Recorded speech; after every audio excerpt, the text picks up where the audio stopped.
In the nascent stages of World War II's Pacific Campaign, the airspace above the vast oceanic theaters was dominated by the formidable presence of Japanese fighter aircraft, most notably the Mitsubishi A6M0. This fighter had swiftly become emblematic of Japanese air superiority, owing largely to its exceptional maneuverability and impressive operational range, factors that conferred significant tactical advantages during dogfights and extended missions. Japanese pilots entered these early engagements with a profound confidence, nurtured by rigorous training doctrines and a series of successful sorties that cumulatively eroded Allied air resistance. The Zero's lightweight design and agility allowed it to outturn most Allied aircraft, enabling Japanese aviators to execute tight, precise maneuvers that often left their adversaries struggling to maintain positional advantage.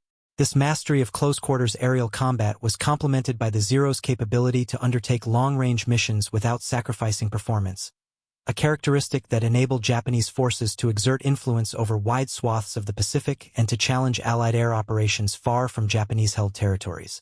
The early dominance of Japanese fighter aircraft was not solely a function of superior machinery but was intimately tied to the strategic and tactical doctrines employed by the Imperial Japanese Navy and Army Air Forces. Japanese pilot training emphasized aerial combat techniques that capitalized on the Zero's strengths. Pilots were schooled extensively in energy management, situational awareness, and the art of maximizing the inherent agility of their aircraft. This doctrinal focus on dogfighting prowess instilled a tactical mindset that favored close engagement, where the nimbleness of the Zero could be leveraged to outmaneuver heavier and less flexible Allied fighters. The psychological effect of this dominance cannot be overstated. Japanese aviators operated with a sense of assuredness, often entering combat with the expectation of superiority, a factor that bolstered morale and combat effectiveness during the initial years of the war. The A6M0's reputation was further enhanced by the operational successes of ace pilots, whose exploits were widely disseminated and served as propaganda tools to reinforce the narrative of Japanese aerial invincibility. Conversely, the United States and its allies initially grappled with the challenge posed by the Zero, as their frontline fighter aircraft, such as the Curtiss P-40 Warhawk, were generally outclassed in terms of maneuverability and range. The P-40, while robust and capable in certain respects, lacked the agility and endurance to engage the Zero on equal footing in traditional dogfights. American pilots quickly learned that attempting to mirror the Japanese tactics of tight-turning engagements often resulted in catastrophic losses. Consequently, the U.S. military was compelled to develop alternative tactics and seek technological advancements that could offset the Zero's advantages. Early combat experiences underscored the need for fighters that combined speed, firepower, and range with enough maneuverability to survive encounters with the Japanese aircraft. The initial phase of the air war thus became a crucible for innovation, as American forces sought to exploit weaknesses in Japanese tactics and aircraft design, while simultaneously protecting vulnerable bomber formations and maintaining air superiority over contested islands. Amidst this evolving tactical landscape, the stage was set for the introduction of a revolutionary American fighter aircraft that would challenge the prevailing dynamics of air combat in the Pacific, the North American P-51 Mustang. Conceived initially as a long-range escort to accompany bombers on deep penetration missions, the P-51 Mustang embodied a synthesis of aerodynamic efficiency, powerful propulsion, and advanced armament that promised to shift the balance of air power. Its arrival introduced an element of unpredictability to the Pacific aerial theater, as Japanese pilots, accustomed to dictating the terms of engagement through their aircraft's maneuverability, were confronted with a fighter whose capabilities transcended existing paradigms. The Mustang's design incorporated a laminar flow wing and was powered by the Rolls-Royce Merlin engine, which conferred exceptional speed and altitude performance relative to earlier American fighters. This combination allowed the P-51 to operate over extended distances with sustained velocity, effectively negating the range advantage previously held by the Zero. Moreover, the Mustang's armament, consisting of multiple .50 caliber machine guns, provided formidable firepower that could be brought to bear swiftly and decisively in aerial engagements. The initial deployment of the P-51 Mustang was met with cautious optimism among American commanders, who recognized its potential to alter the tactical calculus of Pacific air warfare. Early combat sorties demonstrated that the Mustang could engage Japanese fighters at speeds and altitudes where the Zero's maneuverability was less effective, forcing enemy pilots to adapt to a new type of aerial adversary. The Mustang's ability to perform boom-and-zoom tactics, diving attacks that capitalized on superior speed, followed by rapid climbs to safety, contrasted sharply with the prolonged turning battles favored by Japanese aviators. This tactical divergence challenged long-held assumptions about air superiority and necessitated a reevaluation of Japanese aerial combat doctrines. Encounters between P-51s and the Zero revealed the Mustang's capacity not merely to survive but to dominate in engagements, undermining the psychological edge that Japanese pilots had previously enjoyed. The introduction of the Mustang thus marked the beginning of a pivotal transition in the Pacific Air War, as Allied air forces began to assert greater control over contested skies and to erode the operational freedom once held by Japanese fighter units. In summary, the early years of World War II in the Pacific were characterized by Japanese air superiority grounded in the exceptional qualities of the Mitsubishi A6M0 and the tactical proficiency of its pilots. The initial imbalance in fighter capabilities and combat doctrines placed the Allies at a distinct disadvantage, compelling them to innovate and develop new approaches to aerial warfare. The emergence of the P-51 Mustang, with its advanced engineering and tactical flexibility, introduced a disruptive element that would challenge and eventually diminish Japanese dominance in the air. This period set the foundational context for subsequent developments in air combat, highlighting the dynamic interplay between technology, tactics, and pilot skill that defined the aerial battles of the Pacific theater. The introduction of the North American P-51 Mustang into the Pacific theater heralded a transformative phase in aerial combat, as American forces began to exploit the fighter's distinctive technical advantages and tactical potential to counter the previously unchallenged dominance of Japanese aircraft. Originally conceived to fulfill the critical role of a long-range escort fighter, the P-51 was equipped with the Rolls-Royce Merlin engine, a power plant that dramatically enhanced its speed, climb rate, and high-altitude performance.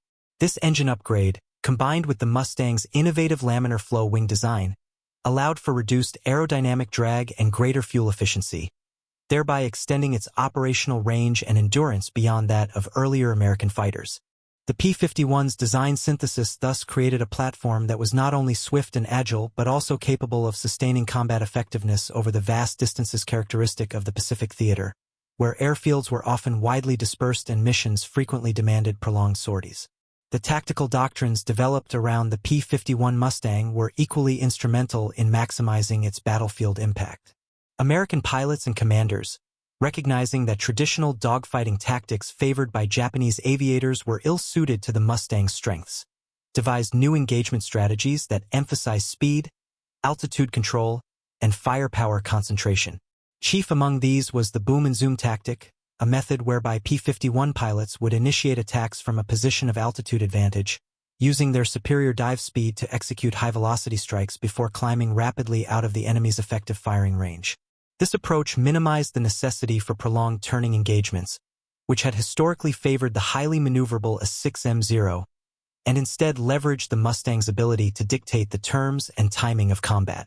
By focusing on hit-and-run attacks, P-51 pilots could exploit both their aircraft's powerful armament and its robust airframe while reducing exposure to counterattacks in the tight turning battles that had previously defined Pacific dogfights.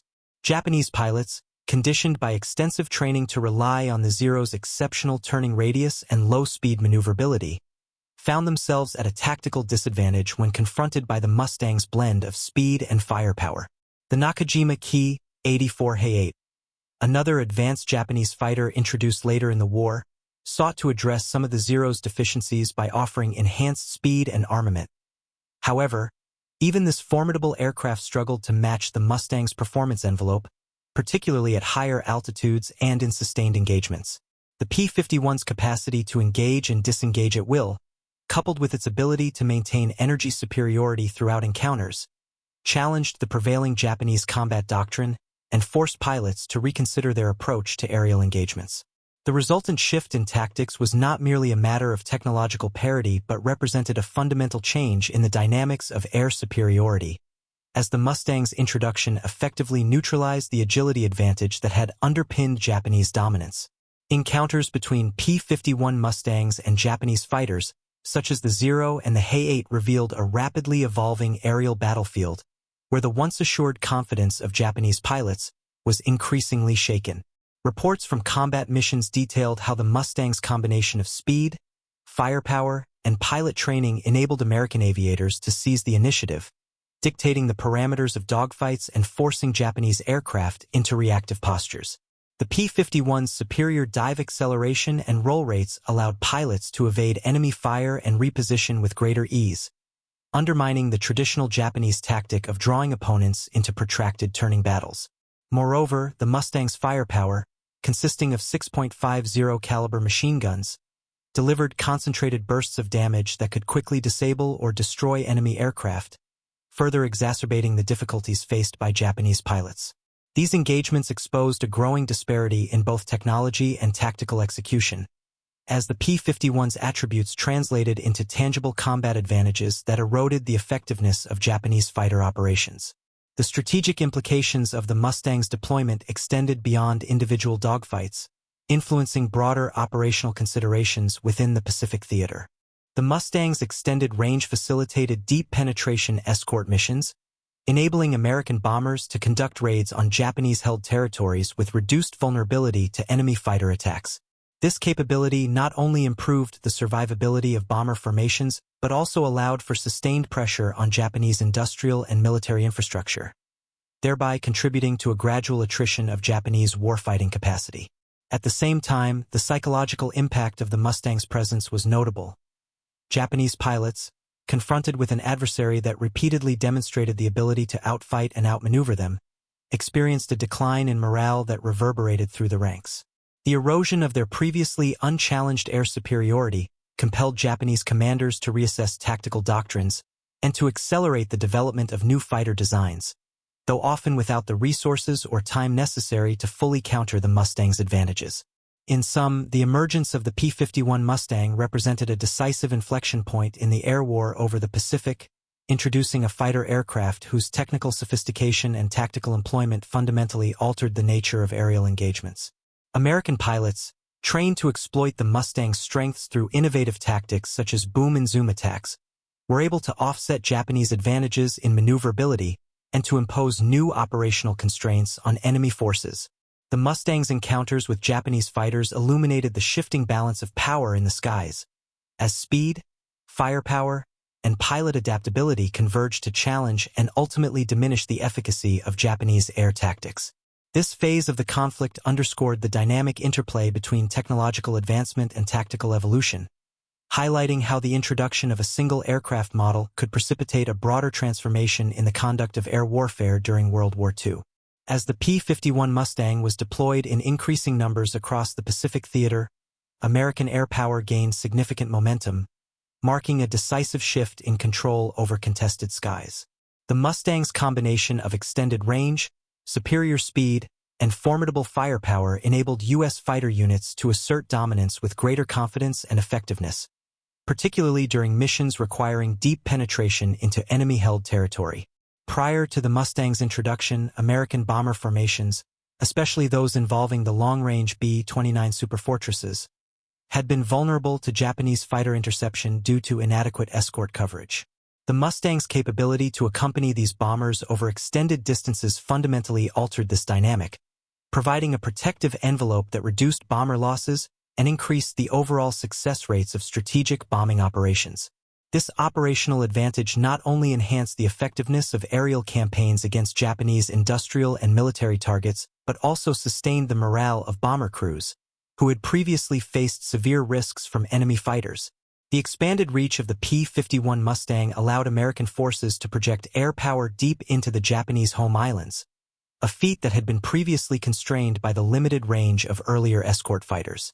This ability to escort B-29 superfortresses during their missions over Japan's main islands was pivotal in maintaining the pressure on the Japanese war machine, as it enabled sustained bombing runs with reduced attrition.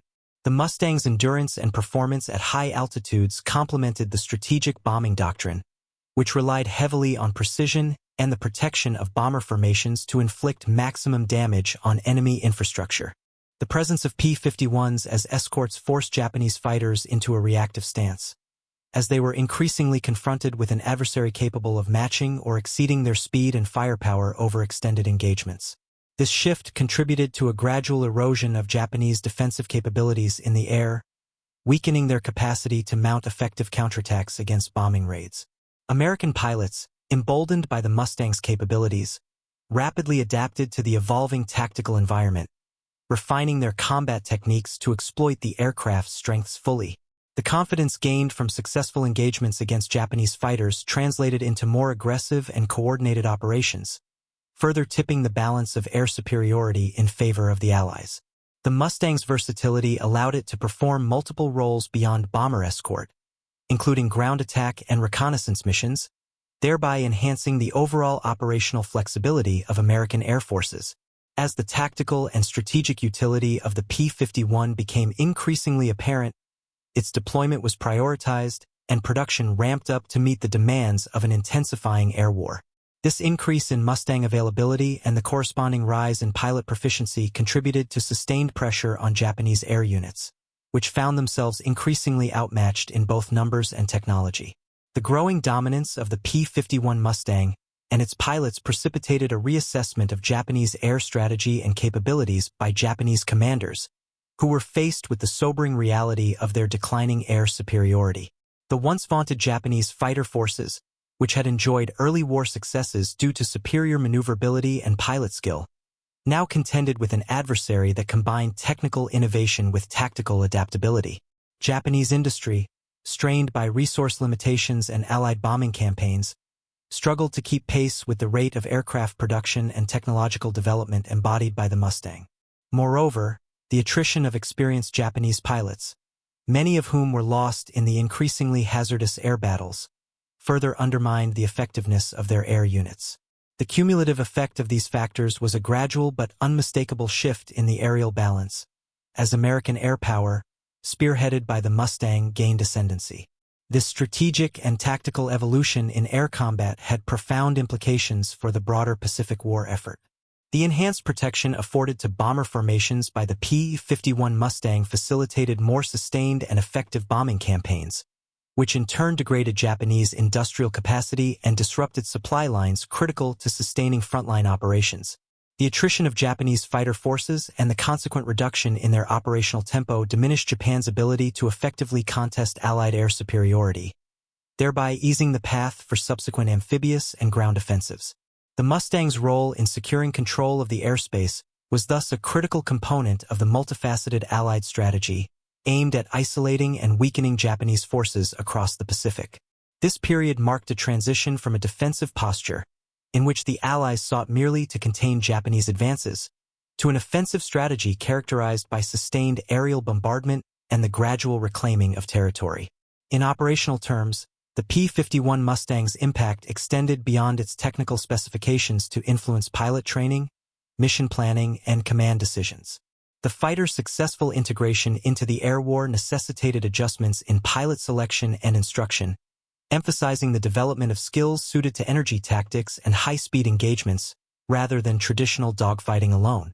Commanders leveraged the Mustang's capabilities to orchestrate complex missions that combined fighter escort, ground attack, and air superiority objectives, creating a more coherent and effective air campaign. The resulting synergy between aircraft performance, pilot proficiency, and strategic planning underscored the evolving nature of air combat during this phase of the war. The Mustang's versatility and reliability under combat conditions also contributed to higher sortie rates and mission success, factors that cumulatively eroded Japanese resistance and bolstered Allied operational momentum. In essence, the deployment of the P-51 Mustang in substantial numbers marked a turning point in the Pacific Air War, enabling American forces to project air power with unprecedented reach and efficacy. The fighter's capabilities not only safeguarded vital bomber missions but also empowered pilots to engage Japanese fighters on more favorable terms, thereby challenging and diminishing Japan's erstwhile air superiority. As the Mustang became a central asset in the Allied air arsenal, its influence reverberated through tactical doctrines, pilot morale, and strategic outcomes, setting the stage for further advances in the conflict. The gradual but inexorable shift in air superiority towards the Allies underscored the critical role of technological innovation and tactical adaptation in shaping the course of World War II's aerial battles over the Pacific. The arrival of the P-51 Mustang on the Pacific battlefield precipitated a profound sense of shock and disorientation among Japanese pilots, who had long relied on the superior maneuverability of their aircraft to dominate aerial engagements. The Mustang's unexpected combination of speed, firepower, and tactical versatility directly challenged the core tenets of Japanese aerial combat doctrine, undermining the confidence that had once been a hallmark of Imperial Japanese aviators. Reports from frontline units detailed instances where the Mustang's ability to outmaneuver and outgun the best Japanese fighters, such as the venerable Mitsubishi A6M0 and even the advanced Nakajima Ki-84He-8, demonstrated a level of combat effectiveness that had not been anticipated by Japanese Air Command.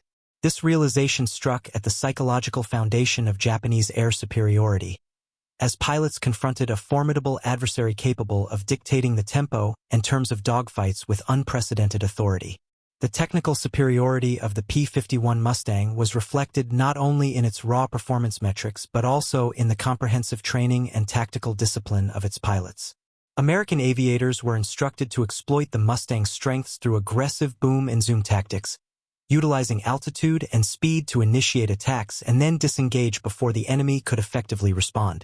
This approach contrasted sharply with the Japanese emphasis on tight-turning dogfights, where the Zero's exceptional maneuverability had previously provided a decisive edge. The Mustang's robust airframe and concentrated firepower, delivered through 6.50 caliber machine guns, enabled it to inflict rapid and often catastrophic damage during fleeting firing windows. Japanese pilots, accustomed to engaging in prolonged engagements where their aircraft's agility could be fully leveraged, found themselves outmatched in these high-velocity encounters, unable to recover or counterattack effectively against Mustang pilots who maintained energy superiority throughout the fight. The psychological impact on Japanese aviators was profound and multifaceted. The erosion of their aircraft's tactical advantages precipitated a decline in morale, as pilots grappled with the increasing difficulty of surviving encounters against the Mustang. The loss of experienced airmen, many of whom had been rigorously trained and battle-hardened over years of combat, further exacerbated this trend, depriving Japanese air units of the leadership and skill necessary to mount effective resistance. The perception of invincibility that had once characterized Japanese fighter forces gave way to a sense of vulnerability and uncertainty, influencing both individual pilot performance and broader unit cohesion. This shift in morale was not merely a consequence of battlefield losses but also reflected the growing recognition that technological and tactical disparities were tilting the balance of power irrevocably in favor of the Allies. Operational reports from Japanese command centers highlighted the Mustang's role in reshaping aerial engagements, noting its ability to engage on favorable terms and to disengage at will, thereby controlling the flow of combat. This capability frustrated Japanese tactical planning, as traditional formations and interception strategies were rendered less effective against an adversary that refused to be drawn into protracted turning battles. The Mustang's combination of range and performance also limited the geographical areas where Japanese fighters could operate with impunity, constraining their freedom of action and forcing a more defensive posture. In response, Japanese commanders attempted to adapt by developing new fighter designs and revising tactics.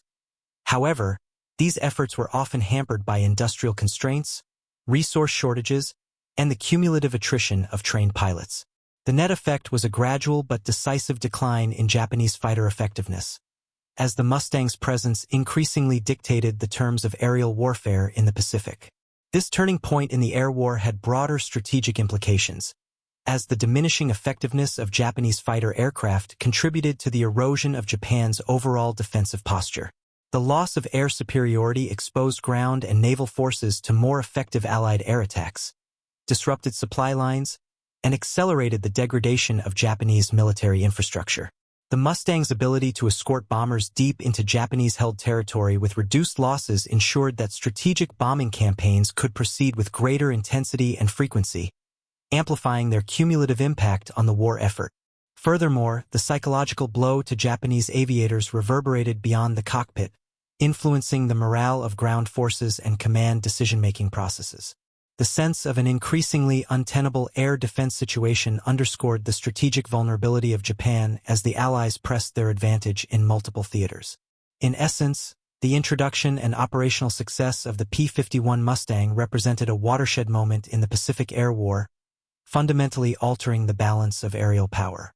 The Mustang's technical attributes, combined with effective pilot training and innovative tactics, shattered the illusions of Japanese air invincibility and imposed a new paradigm of air combat where speed, firepower, and energy management determined superiority.